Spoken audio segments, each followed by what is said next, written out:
চায়ের সঙ্গে কিন্তু দারুণ জমে যাবে এই নামকিনটা।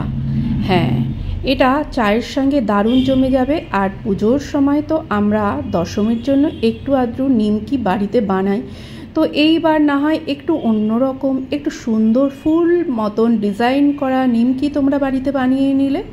প্রত্যেক বছর না হয় নিমকি, নর্মাল নিমকি বানানো হয়, আর এইবার একটা সুন্দর ফুলের মতো নিমকি বানিয়ে নেবে। কিছুই না, নিমকি যেরকম করে ডোটা তৈরি করা হয় সেই রকম করে করবে।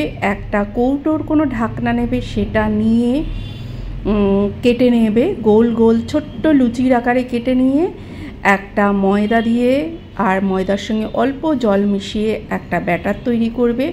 এক একটা ওই ছোট্ট লুচি মাঝখানে ছোট্ট একটা ফোঁটার মতন দেবে হচ্ছে ওই ময়দার যে ব্যাটার, সেটা এরকম 5টা করে লুচি বসিয়ে নিয়ে একটা টুথপিক দিয়ে আস্তে করে মাঝখানে চেপে দেবে। দেখবে এইরকম একটা ডিজাইন তৈরি হয়ে গেছে ফুলের মতন। এই যে আমি দেখাচ্ছি, দেখো এরকম আমি তৈরি করে রেখেছি। তারপরে তেলটা গরম করে একদম লো টু মিডিয়াম ফ্লেমে আস্তে করে নিমকি যেরকম ভাজা হয় ভেজে নেবে।